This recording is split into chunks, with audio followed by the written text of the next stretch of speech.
반려견을 키울 때 집에서 버리면 좋은, 그리고 당장 버려야 할 11가지. 반려견과 함께 생활하는 것은 결코 쉬운 일이 아닙니다. 신경을 써 주어야 할 것들이 한두 가지가 아닙니다. 그러나 우리 가족의 반려견을 포함하면 표현할 수 없는 무한 기쁨과 행복을 얻을 수 있습니다. 그리고 반려견의 안전을 위해 집에서 치워야 할 것들이 있습니다. 일부 일반적인 가정용품 및 제품은 나의 반려견에게 치명적이거나 잘못하면 생명을 빼앗아갈 수도 있습니다.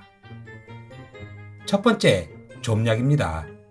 좀약은 반려견의 뇌손상과 심하면 사망을 유발할 수 있습니다. 하나의 좀약을 나의 반려견이 먹어도 아주 치명적입니다. 미국 수의학협회에 따르면 대부분의 상업용 나프탈렌에는 뇌조직 부종, 신장 및 혈액세포 손상, 발작, 혼수 상태, 심지어 사망을 유발할 수 있는 화학물질인 나프탈렌이 포함되어 있기 때문입니다.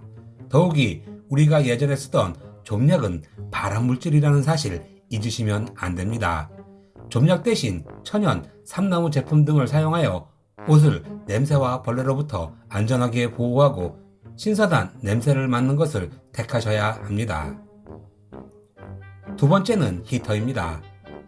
나의 반려견 반경에 휴대용 히터를 두어서는 안 됩니다. 휴대용 히터는 겨울에 집을 아늑하게 유지하는 인기 있는 방법이지만 반려견에게는 심각한 화재 및 부상 위험이 있습니다. 그리고 비숑 프리제를 키우시는 분들은 만약에 나의 비숑이 갑자기 비숑 타임이 찾아와서 집안 곳곳을 마구 뛰어다니다가 히터에 뜨거운 금속에 닿으면 화상을 입을 수 있으며 특히 소형견은 히터가 넘어지면 부상을 입을 수 있습니다.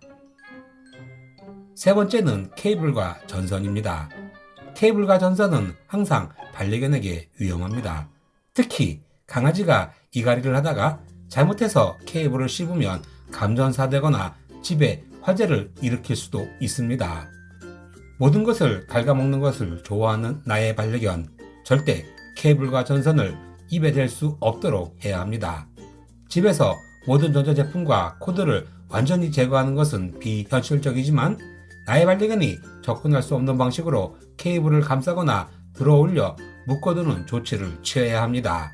그렇지 않으면 나의 반려견이 본능적으로 케이블이나 전선을 씹어 감전되거나 집에 화재를 일으킬 수 있습니다. 네 번째는 접착제입니다. 일부 접착제는 나의 반려견에게 치명적인 위장 또는 인후 문제를 일으킬 수 있습니다. 접착제는 가정에서도 아이들에게 아주 위험한 물건입니다.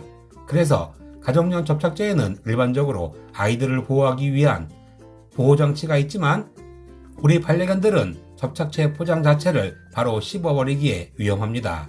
미국 수의학협회에 따르면 여러 브랜드의 목재 접착제 또는 디페닐메탄, 디소시아네이트를 함유한 접착제가 반려견 목구멍이나 배에 들어가 빠르게 팽창하여 접착제 덩어리를 형성하기 때문에 나의 반려견에게 심각한 문제를 발생시킵니다.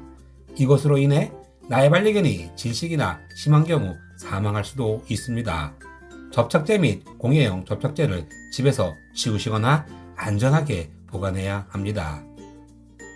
다섯 번째는 관엽식물입니다. 특정 관엽식물에 나의 반려견이 중독되어 사망할 수도 있습니다. 많은 가정에서 관엽식물을 기르는 것을 흔히 볼 수 있습니다. 잘 알려진 것과 같이 필로텐트론 특정 유형의 백합 및 사고, 야자수와 같은 인기 있는 실내 식물은 실제로 나의 반려견에게 유독합니다. 관엽식물을 키우고 싶으시다면 높은 창틀이나 선반 등 반려견이 닿을 수 없는 곳에 두셔야 합니다. 여섯 번째는 방향제입니다. 특히 액체 포프리입니다. 저희 집에도 이 액체 포프리가 엄청 많습니다. 액체 포프리는 냄새가 참 좋습니다. 그러나 반려견에게는 맛있는 냄새로 느껴진다고 합니다. 나의 반려견이 섭취할 경우 심각한 구강궤양을 유발할 가능성이 많습니다. 모든 유형의 방향제는 반려견에게 아주 위험한 물건입니다. 저희처럼 반려견이 볼 수 없는 곳에 두시거나 치우시는 것이 좋습니다. 일곱 번째는 쥐약과 쥐덫입니다. 지금은 쉽게 볼 수 없는 물건들입니다. 그러나 가끔씩 잊을만 하면 반려견이 쥐덫에 발과 주둥이를 물려 다치는 사고가 발생합니다. 쥐덫보다 더 위험한 것이 쥐약입니다. 쥐약이 위험한 것은 일부 쥐약은 반려견 해독제가 없다는 사실입니다. 혹시라도 집에 쥐약이 있으신 분은 정말 조심하셔야 합니다. 나의 반려견이 고독성 물질인 쥐약을 절대 먹지 못하게 해야 합니다. 8번째는 담배입니다. 사람에게 백해무익한 담배, 나의 반려견에게도 아주 위험합니다. 반려견이 담배를 먹어버리면 최악의 경우 단시간에 사망할 수도 있습니다. 중추신경계의 시냅스에 장애를 일으키기 때문입니다. 만약 나의 반려견이 담배를 삼켰을 경우 반드시 구토를 시키셔야 하고 바로 뱉어냈다고 해도 동물병원으로 가셔야 합니다. 반려견은 내가 생각하는 것보다 똑똑합니다. 주머니에 담배를 두시면 나의 반려견이 담배를 찾아 먹는다는 것 꼭 기억하십시오. 9번째, 사탕바구니입니다.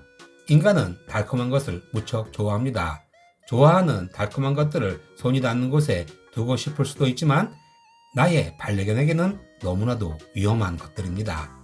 특히 자일리톨이 함유된 사탕은 심각한 소화장애부터 사망에 이르기까지 모든 것을 유발할 수 있고 초콜릿도 반려견에게 치명적인 테오브로민이 포함되어 있습니다. 사탕 바구니는 반드시 반려견이 찾을 수 없는 찬장이나 아예 집에서 치우시는 것이 좋습니다. 10번째는 부동액입니다. 에틸렌 또는 프로필렌 글리콜이 포함된 부동액 또는 냉각수는 반려견뿐 아니라 사람에게도 매우 위험합니다. 이것도 잊을만 하면 뉴스에 나옵니다. 우리 인간도 물과 부동액을 혼동하여 컵라면을 끓일 때 부동액을 물로 착각하여 사망에 이르는 일이 종종 발생합니다. 특히 겨울철 부동액이 새는 차들이 종종 있습니다. 이걸 나의 반려견이 먹으면 죽을 수도 있습니다. 정말 조심하셔야 합니다. 집이나 차고에 부동액을 두지 말고 부동액을 보충할 때는 카센터에 가서 보충하십시오. 11번째는 비료, 특히 유박비료입니다. 유박비료 정말 상상도 하기 싫습니다. 저희 아파트 단지에도 유박 비료를 뿌려 아파트 관리소장이 저에게 아주 혼이 난 적이 있습니다. 유박 비료가 위험한 것은 리신이라는 성분 때문인데요. 무려 청산가리에 6,000배에 달하는 독성이 들어 있습니다. 덩치가 큰 대형견도 하나를 먹고 죽을 수 있을 만큼 아주 독한 녀석들입니다. 생김새도 강아지 사료와 비슷하게 생겼고 냄새도 맛있는 냄새가 납니다. 그래서 반려견들의 사건 사고가 끊임없이 발생합니다. 반려인이라면 집에 유박 비료를 두시는 분은 없으시겠죠? 그러나 가끔 애견 카페도 유박 비료를 뿌려 문제가 되는 경우가 있으니 조심 또 조심하시기 바랍니다. 오늘은 반려견을 키운다면 집에서 반드시 치워야 할 대표적인 11가지에 대해 말해보았습니다. 분명한 건 이 11가지보다 더 위험한 것들이 많다는 것입니다. 그 중에서도 사람이 먹는 약이 있는데요. 나머지 10가지에 대해서는 2탄으로 찾아뵙겠습니다. 나의 반려견은 만나는 냄새가 나면 무조건 입 먼저 갖다 대는 무식한 바보입니다. 나의 반려견은 아파도 아프다고 말을 하지 못합니다. 나의 반려견은 나만 바라보는 나만 사랑하는 바보입니다. 나만 사랑하는 이 바보들을 위해 오늘도 반려견 안전을 위해 저 먼저 솔선수범하겠습니다. 지금까지 짜갈까미 아빠였습니다. 감사합니다. 땡큐.